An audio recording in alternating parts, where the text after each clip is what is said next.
The grand old stone building of the Holbrook Museum of History and Art stood as a quiet sentinel on Elm Street, its imposing architecture softened by the ancient oak trees that lined the walkway. For Sarah, walking towards its heavy oak doors that crisp autumn morning, it felt less like a building and more like a gateway to a long-held dream. She was here for an interview, the culmination of years of hard work, late-night studying, and a deep passion for connecting people with the stories held within places like this. The position was head of communications and public relations, a role that felt tailor-made for her skills and her heart. She smoothed her sensible navy suit, the fabric a little worn, but clean and pressed. Her heart beat a nervous rhythm against her ribs. At 50-something, she wasn't fresh out of university, but she was ready for this. Ready to bring her experience, her energy, and her genuine love of history to a place that needed a voice. Her mother, Eleanor, had instilled in her a deep appreciation for the past. Eleanor had been a quiet woman, a talented seamstress who could mend anything and tell stories with her hands as she worked.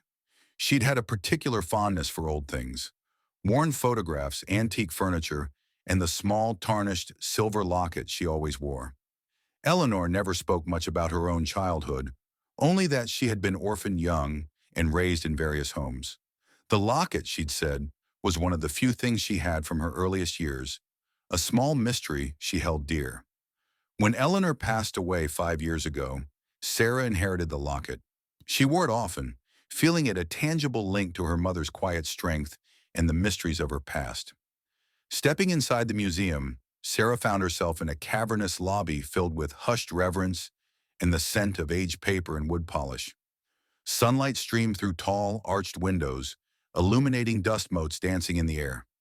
In the center stood a grand old reception desk, and seated behind it was an elderly woman with a halo of soft white hair pulled back in a neat bun.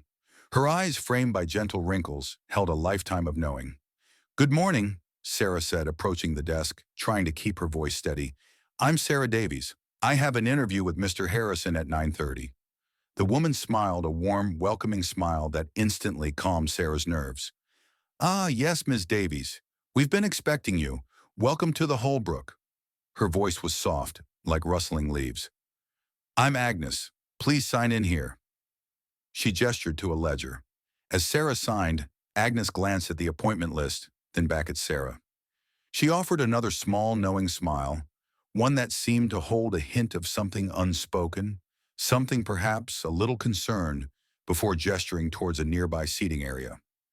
"Mr. Harrison's office is in the director's wing, but someone will come to meet you here first." Sarah thanked her and took a seat, trying to absorb the atmosphere of the museum. She noticed the quiet efficiency of a few staff members moving through the lobby, the respectful silence of the few early visitors. She felt a sense of rightness, of belonging, that only deepened her hope. She smoothed her locket beneath her blouse, a quiet prayer for strength and clarity. A few minutes later, a woman approached. She was dressed impeccably in a sharp business suit, her expression confident and perhaps a little too cool. Sarah recognized her instantly. Veronica Sterling. They'd met briefly years ago at a regional conference for communications professionals, and Sarah remembered a certain competitive edge about her, a tendency to subtly put others down. "Sarah Davies?" Veronica's voice was crisp. "I'm Veronica Sterling. I'm part of the administrative review committee handling the initial candidate screenings for this role. Mr. Harrison has asked us to conduct these preliminary meetings before he sees the finalists." Sarah felt a tiny flicker of surprise. The email had clearly stated the interview was directly with Mr. Harrison, the museum director. But perhaps procedures had changed. She stood up. "Oh, I see. It's nice to see you again, Veronica." "Come with me," Veronica said, her smile not quite reaching her eyes. "My office is in the West Annex. It's quieter there for this sort of thing." Veronica led Sarah away from the sunlit lobby, down a long corridor that grew progressively dimmer. The walls became plainer, the air felt stiller, carrying a faint, musty smell. They passed closed doors, some marked storage, others collections overflow. This wasn't the vibrant public face of the museum. It felt forgotten, tucked away. It smelled of disuse and old secrets. They stopped at a small, windowless office. Inside, it was cramped and filled with stacks of files and boxes. A plain metal desk and two hard chairs dominated the space. It was stark, functional, and utterly devoid of the history and beauty that filled the rest of the building. The fluorescent light above flickered intermittently, casting a harsh, unpleasant glow. "Please sit down," Veronica said, settling into the chair behind the desk. She didn't offer Sarah water or make any polite small talk. She simply picked up a folder that lay on the desk. Sarah's resume, perhaps? "So, Ms. Davies," Veronica began, her tone shifting from crisp to subtly condescending. "The head of communications role at the Holbrook is quite specialized. It requires a deep understanding of museum operations, not just general PR experience." She glanced down at the folder, though she didn't seem to be reading. Her eyes, a pale gray, seemed to bore into Sarah. "Your resume indicates experience in community outreach, nonprofit communications. That's commendable, of course, working with the public. But have you ever dealt with, say, the logistics of deaccessioning a rare artifact? Or navigating the legal complexities of loan agreements with international institutions? Managing climate control systems for archival storage? Inventory protocols for conservation supplies? Navigating complex union agreements for maintenance staff?" Sarah blinked, taken aback. These were questions for a curator, a registrar, legal counsel, or a facilities manager, not a communications head.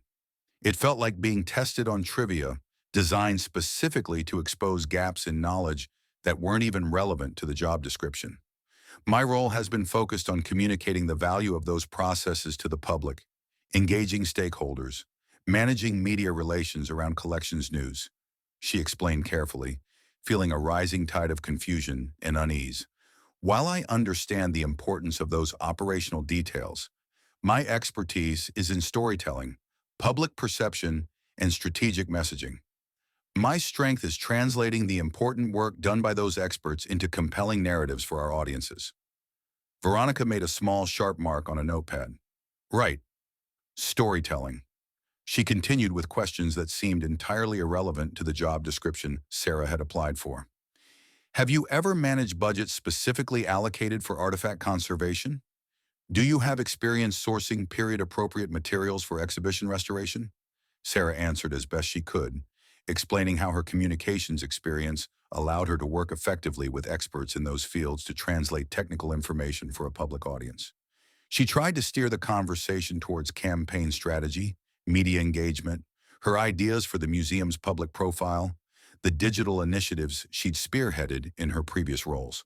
But Veronica cut her off each time, returning to the obscure operational details, her voice laced with a subtle insinuation that Sarah's background was somehow inferior, less rigorous. Veronica's expression remained neutral, but her eyes held a cold satisfaction. She was clearly enjoying this. It felt less like an interview and more like an interrogation designed for humiliation. Sarah's earlier confidence began to erode, replaced by a knot of frustration and hurt. It reminded her, unpleasantly, of times in her past when others had tried to make her feel small or inadequate for daring to pursue her goals, for not coming from a prestigious enough background or attending the right schools. After about 20 minutes of this bizarre line of questioning, Veronica closed the folder with a decisive snap. "Well, Ms. Davies," she said, her voice losing even the pretense of warmth, her gray eyes hard. "Based on this preliminary screening, it seems your background isn't quite the specialized fit we require for the head of communications role at the Holbrook. Your experience in community outreach and general PR is valuable, I'm sure, for positions requiring more general skills." She stood up, a clear dismissal. "We will keep your resume on file, of course. Perhaps something more suitable will open up in the future. Something less demanding. Good luck with your job search." Sarah felt a wave of disbelief, followed by the hot sting of rejection and injustice. This wasn't a real interview. It couldn't be. The questions were irrelevant, the tone dismissive, the environment unsettling. She had prepared so thoroughly, poured her heart into her portfolio, showcasing award-winning campaigns and successful public engagement projects, only for it to be brushed aside in a dusty back office by someone who clearly had no intention of giving her a fair chance. She rose stiffly, her mind reeling. "Thank you for your time, Miss Sterling," she managed, keeping her composure despite the turmoil inside. Veronica didn't offer a handshake. She simply opened the door. "Someone will show you out." Sarah walked back down the quiet, dim corridor, feeling utterly defeated. The dream that had felt so close just an hour ago now seemed impossibly distant. The weight of responsibility for her own future and the need to find meaningful work after a difficult few years felt crushing. She reached the main lobby, the sunlight now feeling too bright, too cheerful for her mood. She just wanted to escape, to process this crushing disappointment in the privacy of her car, away from the grandeur of the museum that now felt like a place of cruel mockery. As she approached the exit, her steps heavy, she saw Agnes at the reception desk. Agnes looked up, her kind eyes immediately registering Sarah's crestfallen expression. As Sarah drew level with the desk, Agnes subtly extended her hand, her palm cupped loosely. In it lay a small, folded piece of paper. "Ms. Davies," Agnes said softly, her voice barely a whisper, just for Sarah to hear. Her eyes held a mixture of sympathy and urgency. "Don't you go. Not yet. There was a mix-up. A bad one. Mr. Harrison is expecting you.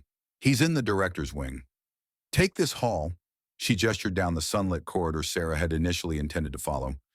"Turn left past the Roman busts. His office is the third door on the right. And please," Agnes added, her voice a little louder now, her smile returning, "meant for anyone who might be watching, do feel free to look around the main galleries on your way. They are quite lovely this time of year." She pressed the note into Sarah's hand, her grip firm for a moment before she released it. A small, crumpled tissue accompanied the note. "For your eyes, dear," Agnes murmured, nodding towards Sarah's face, which she realized must show the traces of frustrated tears she hadn't let fall, but had felt welling up. Sarah stared at the note in her hand, then back at Agnes. Agnes gave her a quick, reassuring nod, her eyes twinkling with quiet defiance. A mix of confusion, hope, and a spark of righteous indignation surged through Sarah. A mix-up? Or something more deliberate? She remembered the strange questions, the irrelevant setting, Veronica's cold demeanor, and Agnes's earlier knowing look. Agnes, rooted here at the heart of the museum, must know its inner workings, its true procedures. She crumpled Veronica's business card in her pocket and clutched Agnes's note like a lifeline. She wasn't going home defeated. Not yet. She took a deep breath, straightened her shoulders, and turned, heading down the sunlit corridor towards the director's wing. Just as Agnes had instructed. The feeling of walking away from the main entrance, back into the depths of the museum, felt like a small act of rebellion, fueled by Agnes's quiet support. The director's wing was a world away from the West Annex. It was spacious, elegantly decorated, filled with light and art. Visitors wandered through the main galleries they passed, admiring the exhibits. Ancient pottery, classical sculptures, vibrant paintings. The air here felt alive, purposeful, filled with the quiet hum of appreciative visitors and dedicated staff. It smelled of polish and history, not dust and neglect. She found Mr. Harrison's office without trouble. It was a large, welcoming room, lined with books, comfortable armchairs next to a large window overlooking the ancient oak trees outside, their leaves turning glorious shades of red and gold. Mr. Harrison, a man in his late 50s, with a gentle face and intelligent eyes, rose from behind a large, uncluttered desk. He looked genuinely kind, thoughtful. "Ms. Davies." "Ah, there you are. I was beginning to wonder. Agnes gave me a little heads up that you might have been misdirected. Please come in, sit down." He gestured to one of the armchairs. "I apologize if you were kept waiting or sent on a detour.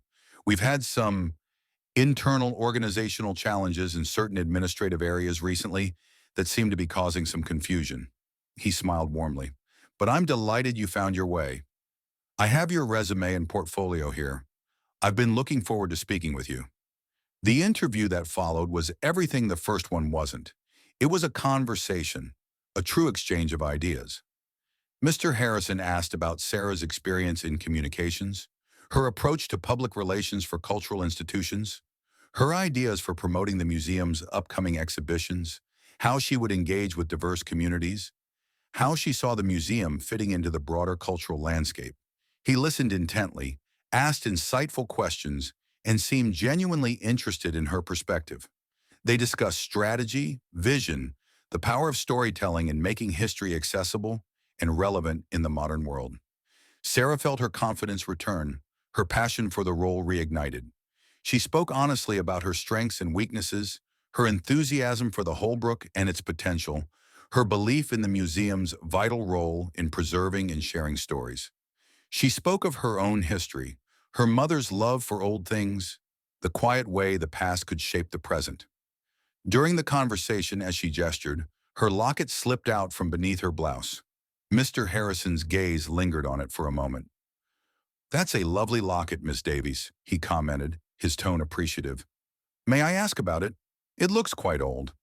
"Oh, yes," Sarah said, tucking it back away. "It belonged to my mother. It's one of the few things she had from her own childhood. She was orphaned young and didn't know much about her family history. It was a bit of a mystery to her and to me." Mr. Harrison nodded, his expression thoughtful. "The stories held in objects," he mused. "It's what we're all about here.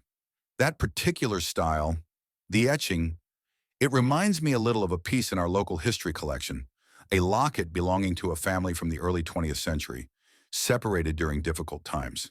It had a twin, supposedly." He paused, a flicker of something unreadable in his eyes. "One of our longtime benefactors, Mr. Arthur Pendleton, a local historian, he has a keen interest in that period and that family story. He actually owns the twin locket. He's a trustee here at the museum." The coincidence felt staggering. A twin locket, belonging to a family separated in the past? She wore her mother's locket constantly, a link to a past she couldn't fully grasp. And now in this very museum, a twin existed, held by a man connected to a separated family history. After almost an hour, Mr. Harrison leaned back, a pleased expression on his face. "Ms. Davies," he said, his voice sincere, "I am incredibly impressed. Your experience is exactly what we need, and your vision aligns perfectly with where I want to take the museum's public profile. Your portfolio, especially the campaign for the community literacy program you developed, is outstanding." He smiled. "The position is yours if you want it." Sarah felt a wave of relief and joy wash over her. It wasn't just getting a job. It was getting this job, a role that felt meaningful and right, in a place that suddenly held a new personal significance. "Oh, Mr. Harrison, yes, absolutely, I want it. Thank you. Thank you so much." "The pleasure is all mine," he said, standing. "My assistant will be in touch regarding start date, salary, benefits, all the necessary details." And, he added, a speculative look in his eye, "perhaps with your permission, I could introduce you to Mr. Pendleton? He might find your locket and your mother's story quite interesting, and perhaps vice versa." Later that week, back at the museum, Sarah met Mr. Arthur Pendleton. He was a kind, gentle man, older than Mr. Harrison, with a warm smile and eyes that held both deep knowledge and a touch of old sadness. Mr. Harrison had explained the situation briefly to both of them. Sarah showed Arthur her locket. His hand trembled slightly as he took it, examining the faded etching, the simple silver work. Then he reached into his waistcoat pocket and pulled out his own. They were identical. Arthur's voice was thick with emotion as he told his story. He and his sister Clara were separated as young children after their parents, a silversmith and his wife, died unexpectedly. Their father had made these lockets for them, symbols of their bond. Arthur had spent years searching for Clara, following faint leads, but the records from the children's homes were incomplete, unreliable. His search had been fruitless. He'd held on to the locket as a last link to his family, a quiet sorrow always present. "Clara," he murmured, looking at Sarah's locket, then at Sarah. "My sister was named Clara." Sarah felt her breath catch. Her mother's birth name? She only knew her as Eleanor. But orphanages sometimes changed names, or records were lost. The locket, the story. They talked for hours. Sarah shared what she knew of her mother, Eleanor, her quiet strength, her love for beautiful old things, her talent for mending, her fondness for this museum. she'd only visited a few times but always spoke of with reverence. Arthur shared memories of his childhood with Clara, small details that resonated with Sarah, forgotten pieces of her mother's history that suddenly made sense. They shared photographs. Arthur showed a faded picture of two small children, a boy and a girl, standing beside a kindly couple who looked like their parents. The little girl, solemn-faced but with kind eyes, wore a locket. Sarah showed pictures of Eleanor, older but undeniably bearing a resemblance to the little girl in Arthur's photo. The puzzle pieces clicked into place, forming a picture of a shared history, tragically interrupted but now miraculously reconnected. Eleanor, Sarah's mother, was Clara, Arthur's long-lost sister. The locket, her mother's treasured mystery, was the key that had unlocked this extraordinary truth, leading Sarah not just to a job, but to family she never knew existed. Arthur was heartbroken to learn of Clara's passing, grieving the years lost. But he was overjoyed to find Sarah, a living link to his beloved sister.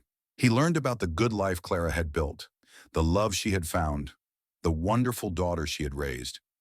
Sarah, in turn, found an uncle, a connection to her mother's earliest roots, a wider family that welcomed her with open arms. Arthur's children, her cousins, Daniel and Evelyn, who were delighted to discover a new branch on their family tree, and Veronica Sterling. Mr. Harrison had indeed looked into the matter.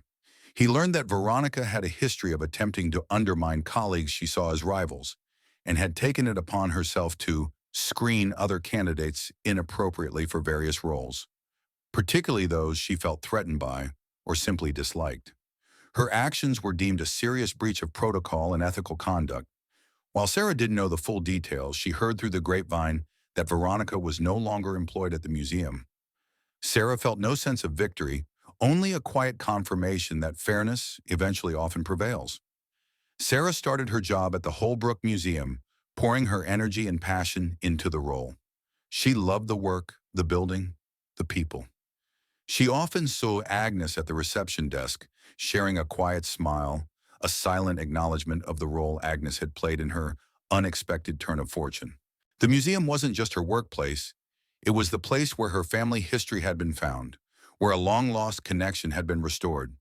The locket, once a quiet mystery, now felt like a beacon of hope, a reminder that even in loss, stories endure, and family sometimes finds a way to lead you home, often when you least expect it, guided by a hidden history and a simple act of kindness from a sharp-eyed woman at a reception desk. Her mother's locket, a silent guardian, had led her to a life she couldn't have dreamed of, filling the quiet spaces left by grief with the warmth of belonging and purpose.